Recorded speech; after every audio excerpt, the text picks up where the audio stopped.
ప్రజానాయకుడు మాజీ మంత్రివర్యులు శ్రీ తాటిపర్తి జీవన్ రెడ్డి గారిని సాదరంగా పెద్దలు కేసీఆర్ గారి సూచన మేరకు సాదరంగా వారిని భారత రాష్ట్ర సమితిలోకి ఆహ్వానించడానికి ఈరోజు మా సహచరులందరితో కలిసి పెద్దలు మాజీ మంత్రివర్యులు శ్రీ కొప్పుల ఈశ్వర్ గారు, మాజీ మంత్రివర్యులు శాసన మండలి సభ్యులు శ్రీ ఎల్ రమణ గారు, మాజీ మంత్రివర్యులు కరీంనగర్ శాసనసభ్యులు గంగుల కమలాకర్ గారు, మాజీ మంత్రివర్యులు పాల్కొండ శాసనసభ్యులు శ్రీ వేముల ప్రశాంత్ రెడ్డి గారు, మాజీ ఆర్టీసీ కార్పొరేషన్ అధ్యక్షులు పెద్దలు శ్రీ బాజిరెడ్డి గోవర్ధన్ గారు, మాజీ పార్లమెంట్ సభ్యులు శ్రీ బోయిన్పల్లి వినోద్ కుమార్ గారు, జిల్లా అధ్యక్షులు జగిత్యాల శ్రీ విద్యాసాగర్ రావు గారు, రాజ్యసభ సభ్యులు దామోదర్ రావు గారు, జిల్లా పరిషత్ మాజీ చైర్పర్సన్ జగిత్యాల శ్రీమతి దావా వసంత సురేష్ గారు, అట్లాగే మా గౌరవ సహచర శాసనసభ్యులు డాక్టర్ సంజయ్ గారు, పాడి కౌశిక్ రెడ్డి గారు, మాజీ శాసనసభ్యులు రసమై బాలకృష్ణ గారు, గౌరవనీయులు సుంకె రవిశంకర్ గారు, కోరుకంటి చందర్ గారు, పుట్ట మధు గారు, దాసరి మనోహర్ రెడ్డి గారు, అట్లాగే ఒడితల సతీష్ గారు, మొత్తం ఉమ్మడి కరీంనగర్ జిల్లా నాయకత్వం మొత్తం, అట్లాగే పక్కనే ఉన్న నిజామాబాద్ జిల్లాలోని నిజామాబాద్ అర్బన్ మాజీ శాసనసభ్యులు సోదరులు బిగాల గణేష్ గారు, ఇంకా వారితో పాటు జిల్లా పరిషత్ మాజీ అధ్యక్షులు శాసన మండలి మాజీ సభ్యులు నారదాస్ లక్ష్మణరావు గారు, అట్లాగే కరీంనగర్ జిల్లా పార్టీ అధ్యక్షులు జీవి రామకృష్ణారావు గారు, సిరిసిల్ల జిల్లా పార్టీ అధ్యక్షులు తోట ఆగయ్య గారు, అందరం కూడా కలిసి ఈరోజు పెద్దలు జీవన్ రెడ్డి గారిని మరి భారత రాష్ట్ర సమితిలోకి సాదరంగా ఆహ్వానించడం జరిగింది. నిజానికి జీవన్ రెడ్డి గారు వారి రాజకీయ అనుభవం కానీ వారికి ప్రజా జీవితంతో వారికి ముడిపడి ఉన్న పెనవేసుకుని ఉన్న బంధం ఏదైతే ఉన్నదో సుదీర్ఘ కాలంగా కాంగ్రెస్ పార్టీతోనే వారు దాదాపు 4 దశాబ్దాలకు పైగా కాంగ్రెస్ పార్టీకి విశేషమైన సేవలు అందించిన విషయం మీ అందరికి తెలిసింది. మీ అందరికి తెలియని ఒక విషయం ఏమంటే 2014 మునుపు సరిగ్గా 2014 ఎలక్షన్ల కొద్దిగా ముందు తెలంగాణ రాష్ట్రం ఏర్పడ్డ తర్వాత అంటే ఫిబ్రవరి 20 నాడు బిల్లు పాస్ అయిన తర్వాత మరి ఏప్రిల్లో అనుకుంటా బహుశా ఎలక్షన్ జరిగింది. ఆ మధ్య కాలంలో అప్పుడు పెద్దలు కేసీఆర్ గారు జీవన్ రెడ్డి గారిని ఆహ్వానించారు పార్టీలో. మా వినోద్ కుమార్ గారి ద్వారా ఆ రోజు మరి వారిని పార్టీలోకి రావాలి, మీరు వస్తే బాగుంటుంది, మీలాంటి విశేషమైన అనుభవం కలిగిన నాయకులు మరి తప్పకుండా తెలంగాణలో ఉంటే బాగుంటుంది అని చెప్పి, తెలంగాణ ప్రభుత్వంలో కూడా మీరు ఉంటే బాగుంటుంది అని చెప్పి కూడా ఆ రోజు వారిని ఆహ్వానించడం జరిగింది. కానీ ఒక నిబద్ధత కలిగిన నాయకుడిగా ఆ రోజు వారు కాంగ్రెస్ పార్టీ నాయకత్వంతో వారికి ఉన్న అనుబంధాన్ని మరి కాంగ్రెస్ పార్టీ బలోపేతానికి ముందుకు నడవాలన్న ఉద్దేశంతో వారు ఆనాడు కాంగ్రెస్ లోనే కొనసాగారు. ఆ రోజు జగిత్యాల శాసనసభ్యుడిగా కూడా 2014లో గెలిచారు. నాకు 2 సందర్భాలు గుర్తొస్తా ఉన్నాయి. జీవన్ రెడ్డి గారితో కేసీఆర్ గారికి ఉన్న పర్సనల్ రిలేషన్ అంటే వారికి ఇద్దరికి మధ్యన ఉన్న గౌరవభావం కానీ ఇద్దరికి మధ్యన ఉన్న స్నేహం ఎట్లాంటిది అంటే వారి బంధం ఈ రోజు కాదు, వారిద్దరికి దాదాపు 4 దశాబ్దాలకు పైగా పరిచయము, స్నేహము, గౌరవము, పరస్పర గౌరవము ఎప్పటి నుంచో ఉంది. నాకు 2 సందర్భాలు నా కళ్ళ ముందు జరిగినాయి గుర్తొస్తా ఉన్నాయి. ఒకటి 2014లో కేసీఆర్ గారు జూన్ 2 నాడు ముఖ్యమంత్రిగా పదవీ బాధ్యతలు చేపట్టిన తర్వాత వారి మొట్టమొదటి అధికారిక పర్యటన జిల్లాలలో ఉమ్మడి కరీంనగర్ జిల్లాతోనే ప్రారంభమైంది. ఆ రోజు ఉమ్మడి కరీంనగర్ జిల్లాలో ఒక ఆడిటోరియంలో మీటింగ్ జరిగింది, కళాభారతిలోనూ ఎక్కడో మీటింగ్ జరిగింది. వారు జిల్లా నుండి ప్రాతినిధ్యం వహిస్తున్న సీనియర్ నాయకుడు, ప్రతిపక్ష పార్టీకి సంబంధించిన శాసనసభ్యుడు. కానీ కేసీఆర్ గారు స్వయంగా ముందు జీవన్ రెడ్డి గారికి మైకునివ్వండి అని చెప్పి వారికి మైక్ అందిస్తే జీవన్ రెడ్డి గారు లేచి వారు స్ట్రైట్ గా అభినందనలు చెప్పి మరి పరస్పరం మరి ఒక్కసారి మీరు ఇప్పుడు గవర్నమెంట్ లో ఉన్నారు, మీకు అభినందనలు చెబుతూ జగిత్యాల ప్రజల తరపున నేను ఒకటి మిమ్మల్ని అడగదలుచుకున్నా అని చెప్పి వారు చాలా చిన్నది ఒక బోర్నపల్లి అనే గ్రామానికి సంబంధించి ఒక బ్రిడ్జ్ కావాలా, వెంటనే నాకు శాంక్షన్ కావాలని ఒక మాట చిన్నగా అడిగినా. మేమందరం చూస్తా ఉన్నాం, అప్పుడే మేము కొత్తగా మంత్రులైనాం, చూస్తా ఉన్నాం కేసీఆర్ గారు ఎట్లా స్పందిస్తారు, ఎట్లా రియాక్ట్ అవుతారు. సాధారణంగా దాటవేయొచ్చు, చెప్పొచ్చు, చూస్తాను అని చెప్పొచ్చు, పరిశీలిస్తాను అని చెప్పొచ్చు. కానీ జీవన్ రెడ్డి గారి మీద ఉన్న గౌరవం, వారి మీద ఉన్న ప్రేమ ఎట్లాంటిదంటే క్షణంలోనే వెంటనే అక్కడే శాంక్షన్ చేసి 75 కోట్ల బ్రిడ్జ్ ని అక్కడికక్కడే కరీంనగర్ ఉమ్మడి జిల్లాలో ఇచ్చిన మొట్టమొదటి శాంక్షన్ కేసీఆర్ గారు ఆ రోజు జీవన్ రెడ్డి గారి కోరిక మేరకు, వారి విజ్ఞప్తి మేరకు ఇచ్చిన ఆ బ్రిడ్జ్. తర్వాత ఇంకో సందర్భం గుర్తొస్తా ఉంది నాకు. అసెంబ్లీలో జీవన్ రెడ్డి గారు ఎప్పుడు ప్రజా సమస్యల గురించి, ముఖ్యంగా రైతుల గురించి చాలా గట్టిగా మాట్లాడే నాయకుడు. ఈ జిల్లాలో, ముఖ్యంగా జగిత్యాల జిల్లాలో నిజాం షుగర్స్ అనేది ఒక చాలా ఇంపార్టెంట్ సబ్జెక్ట్ గా ఉండేది. అటు విద్యాసాగర్ రావు గారు, జీవన్ రెడ్డి గారు ఇద్దరు కూడా కొట్లాడేవారు గట్టిగా, మాకు ఖచ్చితంగా దీన్ని తెరిపించాల్సిందే. కేసీఆర్ గారు కూడా ఖచ్చితంగా షుగర్ ఫ్యాక్టరీ తెరిపించాల్సిందే, అందులో భేదాభిప్రాయం లేదు, మేము కూడా మాటిచ్చున్నాము. కానీ పక్కనే ఉన్న మహారాష్ట్రలో, అప్పుడు పోచారం శ్రీనివాసరెడ్డి గారు వ్యవసాయ మంత్రి, పక్కనే ఉన్న మహారాష్ట్రలో సహకార వ్యవస్థలో, కోఆపరేటివ్ ఫార్మాట్ లో చాలా బ్రహ్మాండంగా నడుస్తా ఉన్నాయి అక్కడ షుగర్ మిల్లులు. మా టెస్కాప్ చైర్మన్ రవీంద్రరావు గారు కూడా ఇక్కడే ఉన్నారు, మాజీ అధ్యక్షులు. అట్లా కోఆపరేటివ్ వ్యవస్థను బలోపేతం చేస్తే బాగుంటుంది జీవన్ రెడ్డి గారు. ఒకవేళ మీరు కావాలనుకుంటే ప్రభుత్వం నుంచి 250-300 కోట్లు పెట్టడానికి కూడా మేము సిద్ధంగా ఉన్నాం. అవసరమైతే మీరే చైర్మన్ గా ఉండండి దానికి అని చెప్పి కూడా నిండు శాసనసభలో ముఖ్యమంత్రిగా కేసీఆర్ గారు అన్నాడు జీవన్ రెడ్డి గారికి ఓపెన్ గా, ఎలాంటి బేసిజానికి పోకుండా ఒక ఆఫర్ కూడా ఇచ్చాను. ఇవాళ నేను మా జగిత్యాల జిల్లా నాయకత్వానికి కూడా హృదయపూర్వకంగా నేను ధన్యవాదాలు తెలియజేస్తాను. ఎందుకంటే ఇటు మా విద్యాసాగర్ రావు గారు జిల్లా పార్టీ ప్రెసిడెంట్ గారు కానీ, అట్లాగే ఎల్ రమణ గారు మాజీ మంత్రి గారు కానీ, మా చెల్లెలు మాజీ జిల్లా పరిషత్ చైర్పర్సన్ శ్రీమతి దావా వసంత గారు కానీ, వారందరూ కూడా జీవన్ రెడ్డి గారిని జగిత్యాలలో మనం ఆహ్వానించినట్టయితే, వారి ఇంటికి పోయి ఆహ్వానించినట్టయితే బాగుంటది అంటే, వారు ఒక క్షణం కూడా సంకోచించకుండా వారు చెప్పిన మాట ఏమంటే, నాకు అన్న, పార్టీ బలోపేతానికి, పార్టీ తిరిగి అధికారంలోకి రావడానికి, కేసీఆర్ గారు ముఖ్యమంత్రి కావడానికి తప్పకుండా మనందరం కృషి చేయాల్సిందే. అందులో భాగంగా జీవన్ రెడ్డి గారి చేరిక అనేది మనకు చాలా చాలా లాభం జరుగుతుంది. వారిని మీరు తప్పకుండా రండి, ఆహ్వానించండి, మేమందరం కూడా మీకు వెల్కమ్ చెప్తామని చెప్పి వాళ్ళు అన్ని సాధారణంగా ఏర్పాట్లు కూడా వారు చేశారు. వారికి కూడా నా అభినందన. వాళ్ళ రాష్ట్ర వ్యాప్తంగా ఉన్న రైతుల్లో ఒక ఆక్రోశం ఉంది, రాష్ట్ర వ్యాప్తంగా ఉన్న ప్రజల్లో, ప్రతి వర్గంలో ఇవాళ ఒక ఆక్రోశం వ్యక్తమవుతా ఉంది. ఈ ప్రభుత్వం రేవంత్ రెడ్డి గారి నాయకత్వంలో గత 2.5 సంవత్సరాలుగా మరి ఏ రకంగా తన పరిపాలనా వైఫల్యాలను కప్పిపుచ్చుకోవడానికి ఎప్పటికప్పుడు ఏదో ఒక డైవర్షన్ టాక్టిక్ ఉపయోగిస్తూ ఏదో కాలం నెట్టుకొస్తున్నారు తప్ప ఇంతవరకు మాకు ఒరిగిందేమీ లేదు అనే భావన బలంగా ప్రజల్లో ఉంది. ముఖ్యంగా రైతుల్లో 3 సార్లు ఈ ప్రభుత్వం ఇప్పటికి రైతు బంధు ఎగ్గొట్టింది. ఒకసారి కాదు, 2 సార్లు కాదు, 3 సార్లు విజయవంతంగా రైతు బంధు ఎగ్గొట్టారు. 3 సార్లు రైతు బంధు ఎగ్గొట్టడం అంటే ఒక్కొక్క దఫా వాళ్ళు చెప్పిన 9,000 కోట్లు లెక్కేసుకున్న 27,000 కోట్లు ఈ 2.5 సంవత్సరాల్లోనే ప్రభుత్వం 70 లక్షల మంది రైతులకు బాకీ పడ్డది. 27,000 కోట్లు ఎగ్గొట్టి 20,000 కోట్ల రుణమాఫీ చేసిన అని చెప్పి రేవంత్ రెడ్డి గారు ఏదైతే రైతులను మభ్యపెట్టే ప్రయత్నం చేస్తున్నారో, రైతులు ఆవేదనతో ఉన్నారు. అట్లాగే రాష్ట్ర వ్యాప్తంగా ఉన్న మహిళలు నిన్న రేవంత్ రెడ్డి గారు మాట్లాడిన మాట కూడా చూస్తున్నారు. బాసరలో ఆయన మాట్లాడిన మాటలు ఎంత దారుణంగా, ఎంత అవమానకరంగా, ఒక ముఖ్యమంత్రి స్థాయికి తగని మాట. ఎంత పెద్ద కండలు తిరిగిన పైల్వానైనా 3 నెలలనే పిల్లలు పుట్టించలేడు కదా, ఇది ఒక ముఖ్యమంత్రి నోట్లోంచి వచ్చే భాషనైనా, ఒక ముఖ్యమంత్రి మాట్లాడే భాషనై? అసలు 3 నెలలు అన్న మాట చెప్పింది ఎవరండి? మేం చెప్పినామా? ప్రజలు అడిగారా?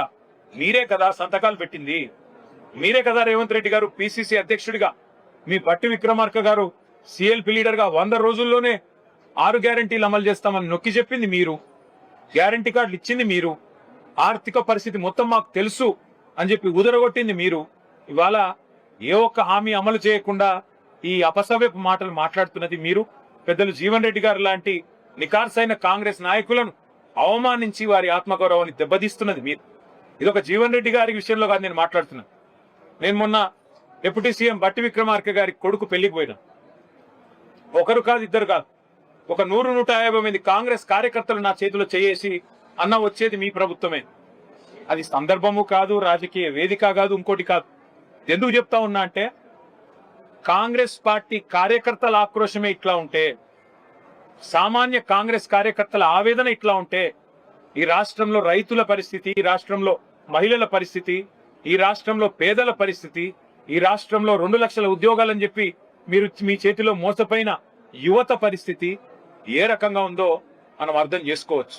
సరే, ఇవాళ రేవంత్ రెడ్డి గారు అధికార మత్తులో, అధికారం ఉందనే అహంకారంతో ఇష్టారీతిన మాట్లాడుతుండవచ్చు. పెద్దలను కూడా కేసీఆర్ గారు అయితేనేమి, మరి తెలంగాణ కోసం గట్టిగా, కాంగ్రెస్ పార్టీ కోసం గట్టిగా కొట్లాడిన పెద్దల్ని కూడా అవమానించే తీరులో మాట్లాడుతుండవచ్చు. కానీ కాలం ఎన్నటికీ ఒక్కలాగా ఉండదు, అధికారం కూడా ఎన్నటికీ ఎవరిది ఒకరి సొత్తు కాదు. 10 ఏళ్లు ప్రజలు మాకు అవకాశం ఇచ్చారు. ఇవాళ 5 ఏళ్లు కాంగ్రెస్ పార్టీకి, రేవంత్ రెడ్డి గారికి ప్రజలు అవకాశం ఇచ్చినారు. మాకైతే సంపూర్ణమైన విశ్వాసం ఉంది. వారిని నేను కేసీఆర్ గారి తరఫున పార్టీలోకి ఆహ్వానించడానికి ఇక్కడికి వచ్చినాను. వారు సానుకూలంగా స్పందించారు. మాకు కేసీఆర్ గారితో నాకు వ్యక్తిగతంగా కూడా చాలా అనుబంధం ఉంది. కానీ మీరందరూ వచ్చారు, ఆహ్వానించారు, సంతోషం. కానీ ఒకసారి నేను కేసీఆర్ గారిని కూడా కలిసి ఈ రాబోయే 2-3 రోజుల్లో నేను నా నిర్ణయం తప్పకుండా చెప్తానని చెప్పి జీవన్ రెడ్డి గారు చెప్పారు. చాలా సంతోషం. నేను వారిని కోరేది ఒకటే, ఈ రాష్ట్రంలో రైతులు, ఈ రాష్ట్రంలో పేదలు తిరిగి వారి మొహంలో చిరునవ్వు రావాలి అంటే కేసీఆర్ గారు ముఖ్యమంత్రి కావాల్సిందే. తిరిగి మళ్ళీ కేసీఆర్ గారు బాధ్యతలు చేపట్టాల్సిందే, తెలంగాణను పట్టాలు ఎక్కించాల్సిందే. అందుకే వారి సహకారాన్ని నేను కోరుతా ఉన్నాను. మా సహచరులందరం కూడా కలిసి వచ్చి వారిని ఇవాళ ఉమ్మడి కరీంనగర్ జిల్లా, అట్లాగే ఉమ్మడి నిజామాబాద్ జిల్లాకు సంబంధించిన ముఖ్య నాయకులందరం కూడా వచ్చి వారిని సాధారణంగా ఆహ్వానించాము. వారు పెద్దలు కేసీఆర్ గారితో కలిసిన తర్వాత మిగతా అన్ని విషయాలు కూడా ప్రజాహితాన్ని దృష్టిలో పెట్టుకొని, అల్టిమేట్ గా ఈ రాష్ట్ర భవిష్యత్తును దృష్టిలో పెట్టుకొని, తప్పకుండా జగిత్యాల జిల్లా ప్రయోజనాలు కూడా దృష్టిలో పెట్టుకొని వారు నిర్ణయం తీసుకుంటారని చెప్పి నేను ఆశిస్తా ఉన్నాను. వారికి తప్పకుండా మా వైపు నుంచి ఆహ్వానం మాత్రమే కాదు, పార్టీలో కూడా సముచితమైన స్థానము, గౌరవము తప్పకుండా ప్రజల్లో వారికి ఉన్న గౌరవానికి, ప్రజల్లో వారికి ఉన్న గుర్తింపుకు తగ్గ విధంగా ఉంటుందని చెప్పి కూడా వారికి నేను విజ్ఞప్తి చేస్తూ, మరి ఈ రోజు వారు కూడా వారి సహచరులందరినీ పరిచయం చేశారు. చాలా ఓపికగా మమ్మల్ని రిసీవ్ చేసుకున్నందుకు పెద్దలు జీవన్ రెడ్డి గారికి కూడా హృదయపూర్వకంగా మా అందరి పక్షాన వారికి ధన్యవాదాలు తెలియజేస్తూ వారు స్పందించాలని కోరుతాం. ఈరోజు భారత రాష్ట్ర సమితి అధ్యక్షులైనటువంటి కేసీఆర్ గారి ఆధ్వర్యంలో వారి యొక్క ఆలోచన సూచన మేరకు ఇలా బీఆర్ఎస్ పార్టీ కార్యనిర్వాహక అధ్యక్షులు మిత్రులు కేటీఆర్ గారు ఏదైతుందో జిల్లా చెందినటువంటి, అంటే ఉమ్మడి కరీంనగర్ జిల్లా చెందినటువంటి అందరు కూడా నాకు కూడా సహచరులే. అందరితో కలిసి పనిచేసినటువంటి అనుభవం నాకుంది. అందరితో పర్సనల్ రిలేషన్ కూడా నాకు ఉంది. అందరితో కలిపి ఇక్కడి మారిన పరిస్థితులకు అనుగుణంగా బీఆర్ఎస్ లో కలిసి పనిచేస్తే రాష్ట్ర భవిష్యత్తు ఇలా ప్రధానంగా ఏదైతే వివరం కాన్స్టిట్యూషన్ ఏదైతుందో రాష్ట్ర భవిష్యత్తు అనేది ప్రధానం. రాష్ట్ర భవిష్యత్తు కొరకు ఏదైతుందో మనం పాటుపడుతున్న అవకాశం మరి వారు నాకు కల్పించడానికి ముందుకు వచ్చినందుకు నేను వారికి హృదయపూర్వకంగా ధన్యవాదాలు చెప్తాను చెప్పండి. అండ్ వాస్తవంగా ఏదైతుందో 25th of March నేను కాంగ్రెస్ పార్టీ నుండి రాజీనామా చేయాలని చెప్పని నిర్ణయం తీసుకున్న నాడు కొత్త భావోద్వేగానికి గురి కావడం జరిగింది. 4 దశాబ్దాల అనుబంధం కలిగినటువంటి ఒక రాజకీయ పార్టీ నుండి మరి పంతం తెచ్చుకునేటువంటి ఒక పరిస్థితి ఎదురు కావటం కొంత నాకు ఆనాడు really I felt that day was very unfortunate. కానీ ఇవాళ ఒక విధంగా ఏమనిపిస్తుంది, కాంగ్రెస్ పార్టీతో అనుబంధం తెచ్చుకున్నా కానీ ఇలా భారతీయ రాష్ట్ర సమితి లాంటి తెలంగాణ రాష్ట్ర ఏర్పాటు సాధన కొరకు ఉద్యమించినటువంటి ఒక నాయకుడు కేసీఆర్ గారి యొక్క నాయకత్వంలో పనిచేసేటువంటి ఒక అవకాశం నాకు లభిస్తున్నందుకు real I'm feeling today is the most happiest day in my life. అంటే జీవితం అనేది ఎటు దారి తీసి ఏం చేయమని ఎవరు కూడా ఊహించమని చెప్పండి. ఉమ్మడి కరీంనగర్ జిల్లానే కాదు, తెలంగాణ రాష్ట్రం యావత్తులో కూడా జీవన్ రెడ్డి లాంటి ఒక నాయకుడు కాంగ్రెస్ పార్టీ నుండి దూరం అవుతారని చెప్పి ఎవరు కూడా ఊహించలే చెప్పండి. దాని కారణాలు కూడా మీరు ఊహించి ఉంటారని చెప్పండి. గత 20 మాసాలకి నేను ఏదైతే అంటే ఎదుర్కొంటున్నటువంటి ఒక మానసిక శోభ, రాజకీయ పరిస్థితులు అన్ని కూడా తట్టుకొని నిలబడ్డని చెప్పంటారు. అయినప్పటికీ కూడా ఏదైతున్నదో ఇవాళ నేను తట్టుకొని నిలబడ్డా, కానీ రాష్ట్ర భవిష్యత్తు కూడా ప్రధానం అని చెప్పంటుంది. వీళ్ళ ఆనాడు ఏదైతే 2023 సాధారణ శాసనసభ ఎన్నికల్లో ఒక్కరికి కూడా ఏముంటుందంటే ఇంకా మెరుగైన పాలన కావాలి, ఇంకా మాకేదో భవిష్యత్తు కావాలనుకుంటాం. ఆనాడు ఏదైతే 10 సంవత్సరాల కేసీఆర్ పాలనలో తెలంగాణ సమాజానికి కల్పించినటువంటి యొక్క పరిష్కారాలు ఏదైతుందో, అభివృద్ధి ఉందో, ఇంకా మెరుగైన పాలన కావాలని చెప్పిన కాంగ్రెస్ పార్టీ మరి పేర్కొనడం జరిగిందో దాన్ని ప్రజలు ఆకర్షితులైంది. కాంగ్రెస్ పార్టీకి అవకాశం కల్పించింది. కానీ రియల్లీ ఏదైతుందో నా అనుభవం చెప్పంటుంది. ఐ సీన్ ఎన్టీ రామారావు గారి ప్రభుత్వం చూసా, నేను తదుపరి చెన్నారెడ్డి గారి ప్రభుత్వం చూసా, విజయభాస్కర్ గారి ప్రభుత్వం చూసా, రాజశేఖర్ గారి ప్రభుత్వం చూసా, చంద్రబాబు నాయుడు గారి ప్రభుత్వం చూసా, కేసీఆర్ గారి ప్రభుత్వం చూసా నేను. కానీ ఈ 2 సంవత్సరాల కాలంలోనే ఇవాళ అంటే 10 సంవత్సరాల్లో సాధించినటువంటి ఒక అభివృద్ధి సంక్షేమ ఫలాలు తిరోగమన దిశగా చెప్పండి. కేసీఆర్ గారు ఏ ఉద్యమ నేతగా తెలంగాణ రాష్ట్రాన్ని సాధించడానికి వారు ఉద్యమించిండ్రో వారి సాధారణంగా తెలంగాణ రాష్ట్ర భవిష్యత్తు నిర్మాణానికి 10 సంవత్సరాలు కృషి చేస్తే అది 2 సంవత్సరాల్లో తిరోగమన చర్యగా ప్రజలు ఏదైతుందో అంటే నేను ప్రాక్టికల్ చెప్తున్నాను. ఇవాళ నేను మీరేదో వచ్చిందో అని చెప్పని పిఎస్ లో జాయిన్ కావాలని చెప్పి ఇక్కడ నిర్ణయం ప్రకటించడం కాదు చెప్పంటున్నాను. నేను ఆనాడే నిర్ణయం తీసుకోవాలని చెప్పని నేను కొంతమంది నాకు చెప్తున్న పెట్టి అయినా I want to study the mind of the people. ప్రజాభిప్రాయం ప్రజలు ఏ విధంగా స్పందన ఉందో గమనిస్తామని చెప్పాను. మా మిత్రులు సహచరులు శివప్లాసుల యొక్క అభిప్రాయం కూడా సేకరించాలని చెప్పని ఈ 2 వారాన్ని ఓపిక పెట్టని చెప్పాను. మా మిత్రులు చిరువిలాసులు సహచరులు వారి యొక్క సూచనలు సలహాలతో పాటుగా ముఖ్యంగా ప్రజాభిప్రాయాన్ని గమనించండి. నేను ఈ మధ్య ఒక 4-5 days బ్యాక్ ఇట్లా ఒక ప్రెస్ కాన్ఫరెన్స్ పెట్టింది. మా ప్రెస్ మిత్రులు కూడా ఇంకా మీరు ఎందుకు ఓపిక పడుతుంది సార్, ఏదో నిర్ణయం ప్రకటిస్తే అయిపోతాయి కదా, ఎందుకు మీరు అనుకున్నట్టు ప్రకటించి ముందుకు పోతే అయిపోతాయి కదా అని చెప్పని మా పాత్రికేయ సోదరులు కూడా ఏది ఇస్తుందో టేక్ టు హ్యావ్ సజెస్టెడ్ అంటే ఇవాళ ఏదైతే ఇంకా మీరు వేచి చూడాల్సిన అవసరం లేదు, you can go further, you can go head అనే ఒక భావ సూచనలు మా పాత్రికేయ సోదరులతో కూడా పొందడం జరిగిందని చెప్పాలి. ఇవాళ ఏదైతుందో కేసీఆర్ గారి యొక్క నాయకత్వంలో పనిచేసే ఒక అవకాశం మీరు అన్నట్టు 2014లో నాకు వచ్చింది. అయినా కానీ పొలిటికల్ కమిట్మెంట్ తోని నేను కాంగ్రెస్ లో కొనసాగింది. బట్ ఇవాళ పరిస్థితులు ఏదైతుందో నేను వ్యక్తిగతంగా కాంగ్రెస్ లో ఎదుర్కొంటున్నటువంటి ఒక మానసిక మానసిక ఇబ్బందులకు తోడు ఏదైతుందో నాకు రాష్ట్ర హితం ప్రధానంగా కనబడుతుందని చెప్పి ఎవరికైనా ప్రజా జీవితం అనేది రాష్ట్ర హితం అని చెప్పండి. ఆ రాష్ట్ర హితము ముఖ్యంగా రైతాంగం, రైతు కూలీలు, నిరుపేద వర్గాలు, దళితులు, బలహీన వర్గాలు, ఆడబిడ్డలని చెప్పంటూ నేను విద్యార్థి లోకం అని చెప్పండి నిర్ణయాగమం ఏదైతుందో కోర్టు వీళ్ళ ఫీజు రియంబర్స్మెంట్ ఏదైతుందో రాష్ట్రంలో చెల్లింపు చేయలేకపోతుంది కాబట్టి మీరు తల్లిదండ్రుల దగ్గర ఫీజు వసూలు చేసుకోవచ్చని చెప్పాను. ఎంతకన్నా మోస్ట్ అన్ఫార్చునేట్ థింగ్ ఏముందో చెప్పంటారు. ప్రభుత్వం యొక్క వైఫల్యానికి ఇంతకన్నా పెద్ద నిదర్శనం ఏముంటుందో చెప్పంటున్నాను. విద్యార్థులంటే రాష్ట్ర భవిష్యత్తు, దేశ భవిష్యత్తు చెప్పంటారు. అటువంటి విద్యార్థి లోకానికి ఏది ఇస్తుందో ఇవాళ మనము భవిష్యత్తు చూపెట్టలేకపోతున్నాం అని చెప్పంటే పాలన అనేది ఏ విధంగా కొనసాగుతాం దీన్ని బట్టి మనం ఊహించవచ్చు అని చెప్పంటారు. తప్పకుండా ఇవాళ మీరు ఏదైతే ఇంత అంటే really you need not come all up to this place నాకు రావాలన్నట్టు మీరు రావాల్సినందుకు నిజంగా మీకు అందరికీ మీ మిత్రులకు అందరికీ ముఖ్యంగా ఏతుందో మా మిత్రులు పొప్పులీశ్వర్ గారు వారు ఇక్కడ మంత్రిగా పనిచేసిండ్రు, వారితో నేను కలిసి శాసనసభ్యులు పనిచేసిన, శాసన మండలి సభ్యులు పనిచేసిన. రమణ గారితో కూడా ఏదైతుందో వారు ఎంపీగా ఉన్నప్పుడు నేను ఎమ్మెల్యేగా పనిచేశాను. నేను మీ ఇద్దరం కూడా ఏదో చిరకాల మిత్రులము. 93 వరకు ఏదో కలిసి పనిచేసినవి. Only 94 he has deferred with me. Only 94 he has deferred with me. తర్వాత వాడు పార్లమెంట్ ఎన్నికైన తర్వాత ఏదైతుందో ఇవాళ వారి ఏదైతే ఎమ్మెల్యే స్థానం ఖాళీ కావడంతో అక్కడికి వెళ్ళి ఉప ఎన్నికలు పోటీ చేసే అవకాశం వచ్చింది. దట్ ఎలక్షన్ నన్ను కెప్ట్ మీద మొత్తం రాష్ట్ర స్థాయిలో నాయకత్వం నాకు నిలబెట్టింది ఆ ఉప ఎన్నిక అని చెప్పాను. ఇక్కడ సోదరు బసంత జడిపి చైర్పర్సన్ ఏదైతుందో నేను ఎమ్మెల్యేగా ఉన్నప్పుడు కూడా ఏదైతుందో ఇంత గౌరవిస్తుంది కదా అని చెప్పంటే మీరు మీటింగ్ రావాలన్నా మీరు వచ్చి మీలాంటి ఒక సలహా సూచన ఇవ్వాలని చెప్పాను. Every time she use to అంటే నన్ను మీటింగ్ రావాలని చెప్పి కోరే చెప్పంటున్నాను. ఇక సాగర్ అనేది is like younger brother to me. Sagar అనేది is like younger brother to me అని టెల్లింగ్. సంజయ్ కానీ కౌశిక్ కానీ మేమంతా మిత్రులము. వీళ్ళందరం కూడా వినోద్ రావు గారు, మా దామోదర్ రావు గారితో మా ఫ్యామిలీ అసోసియేటే. వారి నాన్నగారు వాళ్ళ 81 సమితి ప్రెసిడెంట్ ఎన్నిక కావడానికి ఏది ఇస్తుందో నాకు ఒక మైల్ స్టోన్ నాకు అండగా నిలిచాను. ఎవరికి తెలియదు ఇది. దామోదర్ రావు గారి తండ్రి జీవన్ రెడ్డికి ఏం సంబంధం అని చెప్పి అనుకుంటాను. మీకు కూడా ఆశ్చర్యపోవచ్చు అనుకుంటా. దామోదర్ రావు ఇప్పుడే తెలుసు. దామోదర్ గారి తండ్రి మీకెక్కడ సన్నిహిత సంబంధం అని చెప్పాను. అంటే the whole relation with the BRS party with every leader I got అని చెప్పంటాను. ఈ స్థాయి ఈ దశలో ఏదైతుందో ఇలా కేసీఆర్ గారితో కలిసి పనిచేసేటువంటి అవకాశం నాకు రావటం, వారి నాయకత్వం కలిసి పనిచేసేటువంటి అవకాశం రావటం, నేనైతే అంటే ఇవాళ జీవితం ఎవరే కానీ ఇవాళ మన జీవితం ఒక చివరి స్థాయికి వచ్చింది. I seen enough political public life. నా సుదీర్ఘ ప్రజా జీవితం 4 దశాబ్దాలు నేను గడిపింది. ఉంటే ఇంకో ఒక ఎన్నిక చూస్తే కావచ్చు, దేవుడు దయతలిస్తే ఎట్టుటో చెప్పలేని చెప్పంటారు. కానీ ఇది ఇస్తుందో నా చేసే జీవితం ప్రజా హితాన్ని